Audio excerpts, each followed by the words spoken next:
안녕하세요. 모두가 사는 교회 올리브교회 박종범 목사입니다. 오늘도 하나님의 은혜와 평강이 우리 주 예수 그리스도 안에서 저와 우리 모두에게 넘쳐나길 주의 이름으로 축복합니다. 오늘은 마태복음 28장 16절에서 20절 말씀에 근거해서 의심하면 손해고 순종하면 유익이다 라는 제목으로 하나님 말씀을 전하도록 하겠습니다. 2020년 한 해가 마무리되고 있습니다. 하나님 은혜 가운데 한 해를 잘 마무리하시고 또 2021년 새해를 잘 맞이하셔서 하나님께 영광이 되는 복되고 거룩한 삶을 살아내시기를 주의 이름으로 축복하면서 오늘 마태복음 28장 16절 이하의 말씀을 살펴보도록 하겠습니다. 오늘 말씀은 예수님께서 남기신 지상 명령이라고 하는 말씀입니다. 즉 예수님께서 하신 말씀 중에서 가장 중요한 말씀이다 라고 여겨지는 본문이 오늘 본문 말씀이다 라는 것입니다. 이 말씀을 조금 더 세 가지 정도로 정리하여 자세히 살펴보신 후에 교훈을 알아보도록 하겠습니다.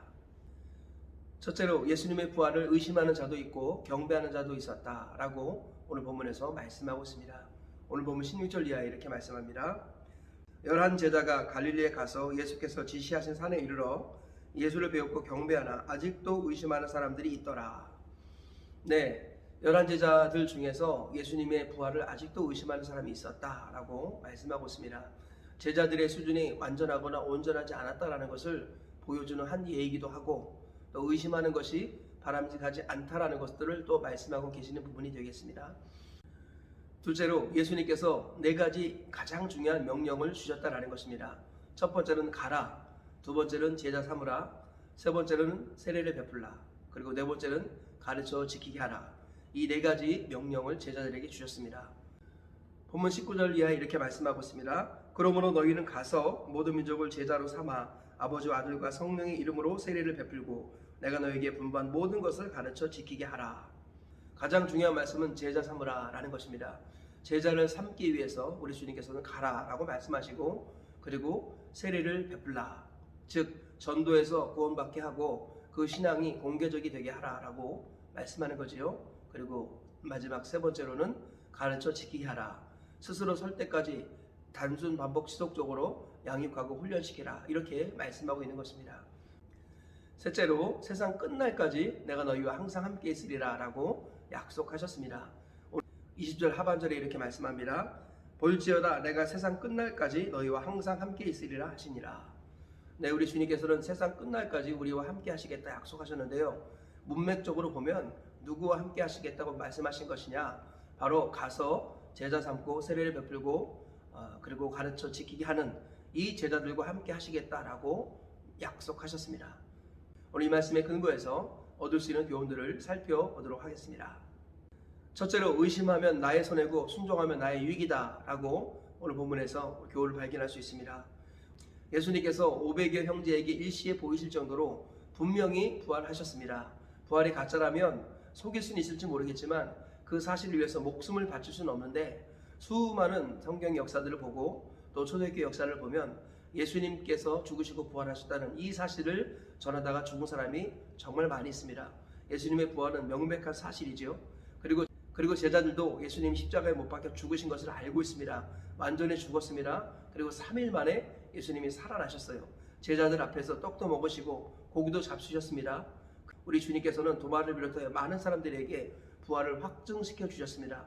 그런데 오늘 본문을 보니까 아직도 의심하는 자가 있었다, 이렇게 표현하고 있습니다. 그런데 주님께서는 뭐라고 말씀하세요? 이제 더 이상 그 부분에 대해서 뭐라고 하지 않으시고 이제 믿고 순종하는 자를 바라보시며 가서 모든 민족을 제자 삼으라 라고 말씀하십니다.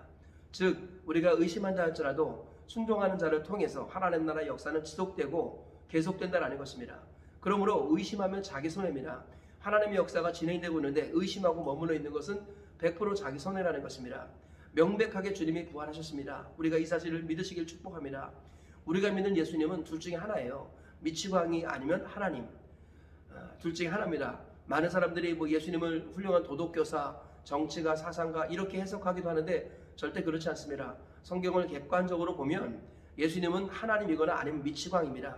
내가 하나님이다, 내가 하나님께로 가는 유일한 길이다, 나와 아버지는 하나다, 나는 부활이요 생명이다, 내가 길이요 진리요 생명이다, 나는 참 포도나무다, 내가 하늘에서 내려온 산떡이다, 나를 먹는 자는 영원히 목마르지 아니하고 줄이지 아니할 것이다. 이렇게 말한 사람을 누가 제정신이라고 하겠습니까? 예수님은 정말로 하나님 아니면은 미치광입니다. 우리가 믿는 예수님을 둘 중에 하나로 결정해야 합니다. 여러분이 미치광이로 예수님을 알고 있다면 그분을 믿지 마시기 바랍니다. 그러나 정말로 예수님이 하나님이시라면 그분께 인생을 바치시길 축복합니다. 그분에 대해서 더 이상 의심하지 마십시오. 더 이상 무엇을 의심하겠습니까? 우리에게 베풀어 주신 은혜가 얼마나 크며 나를 건져주신 그 은혜가 얼마나 큰가를 우리가 잊지 말아야겠습니다. 상식이나 선입견이나 환경, 상황, 기타 다른 사람들의 박해 이런 것들로 말미암아 흔들리지 않으시기를 축복합니다. 더 이상 의심하지 마시고 순종의 백성이 되어서 하나님 나라 역사의 주인공이 되시길 주의 이름으로 축복합니다. 둘째로 제자 삼기 위해서 가서 세례 베풀고 가르쳐 지키게 하라라는 것입니다. 우리 주님의 지상 명령은 제자를 삼는 것입니다. 제자를 삼는다는 개념은 전도해서 그를 일꾼으로 세우라는 것입니다. 부모로 따지자면 자녀를 낳아서 잘 키워서 또 다른 자녀를 낳을 수 있도록 하라라는 것이죠. 주님께서 말씀하신 전도 명령은 바로 이것입니다. 제자를 삼는 겁니다. 단순히 복음만 말하는 것이 아니라 그 중에서 주님의 제자가 될 사람이 누구인가를 선택하는 것입니다. 그리고 주님의 제자로 삼기 위해서 나의 제자로 세워야 합니다. 내가 주님을 따르는 제자가 되고 나서 그 다음에 나를 따르는 제자를 찾아 나서야 합니다. 그리고 그에게 세례를 베풀어야 합니다. 즉 교회를 통해서 세례를 받게 해서 그가 신앙을 인정하게 해야 합니다. 다른 사람들에게 내가 예수 믿는 사람이다 라는 것을 공인하게 해야 합니다. 그리고 주님께서는 가르쳐 지키게 하라고 말씀합니다. 즉 그가 스스로 말씀을 지키고 순종할 때까지 홀로 설 수 있을 때까지 계속해서 가르쳐서 훈련시켜서 말씀이 그의 삶이 되게 하라는 것입니다. 이 모든 것들을 일컬어서 성경은 제자 삼으라고 말씀하시는 겁니다. 우리 주님께서 우리에게 주신 최고의 명령은 제자 삼는 것입니다. 땅끝까지 가서 복음을 전하여 제자를 삼는 것입니다. 예수님께서 이 땅에 오셔서 3년 반 동안 사역하시기 전에 제일 먼저 하신 것은 12 제자를 세우셨다는 것을 잊지 말아야겠습니다. 제자를 세우고 나서가 중요합니다.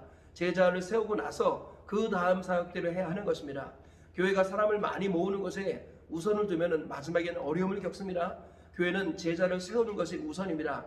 하나님 나라와 교회를 위해서 또 주의 종 사역자와 함께 같은 말, 같은 마음, 같은 뜻을 품을 수 있는 그런 신실한 제자들을 세워나가고 그 제자들을 통해서 또 다른 제자를 세워나가는 것, 이것이 바로 성경에서 말하는 본래적인 교회의 모습이라는 것입니다.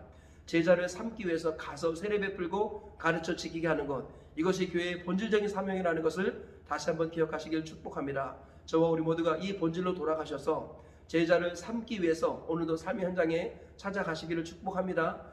그리고 그를 전도하여 세례 받도록 도와주시길 바랍니다. 그리고 그가 스스로 설 수 있도록 또 다른 자를 세울 수 있는 사람이 될 수 있도록 계속 가르쳐 지키게 하는 우리 모두가 되시길 축복합니다. 그리하여서 주님의 신실한 제자가 나를 통해 많이 세워지는 복과 은혜가 있기를 주의 이름으로 축복합니다. 셋째로 주님은 전도자의 미래를 책임지신다라는 것입니다. 오늘 본문에서 주님은 볼지어다 내가 세상 끝날까지 너희와 항상 함께 있으리라 라고 선언하시고 약속하셨습니다. 말씀드렸듯이 여기서 너희라는 개념은 1차적으로는 전도 제자를 말합니다.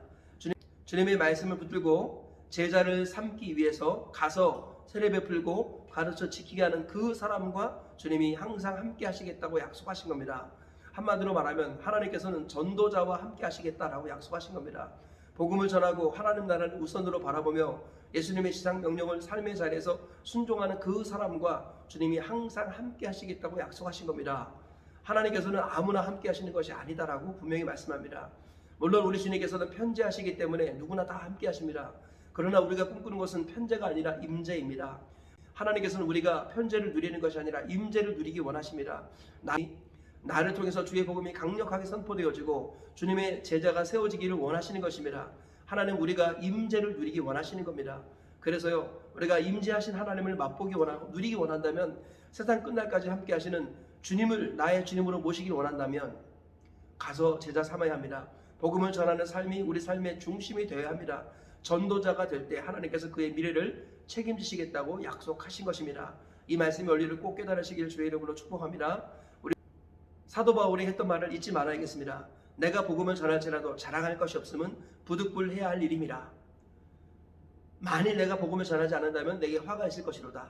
사도 바울은 복음을 전하지 않는 삶을 살 때 저주를 받을 것이다 라고 자기 저주를 선언했습니다. 즉 나는 배수진을 치고 복음 전파의 삶을 살겠다.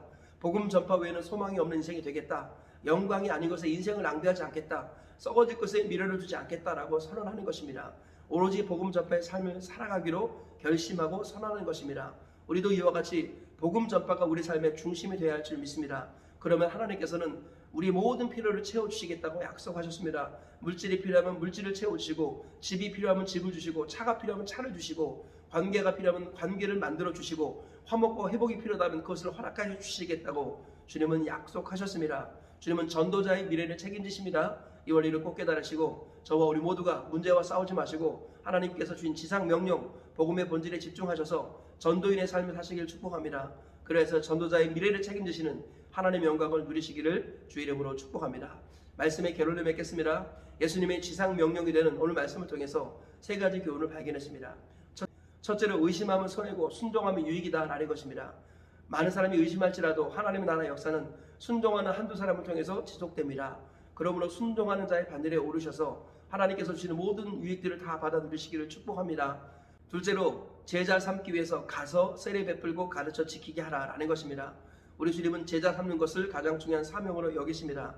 이것을 목표로 해서 가서 세례를 베풀고 그리고 가르쳐 지키게 할 때 주님께서 함께 하시고 하나님 나라가 확장되게 하신다라고 약속하셨습니다. 셋째로 주님은 전도자의 미래를 책임지신다라는 것입니다. 주님께서 하신 지상 명령을 우선으로 살아갈 때 하나님께서는 그의 앞날을 책임져 주시고 미래를 책임져 주시며 손해보지 않는 삶을 살게 하십니다. 가장 유익한 삶을 살게 하십니다. 모든 필요를 채워주십니다. 오늘 세 가지 말씀 기억하시면서 하루를 승리하며 사시고 평생 승리하며 사시다가 영광스럽게 하나님 품에 가시는 저와 우리 모두가 되시길 주의 이름으로 축복합니다.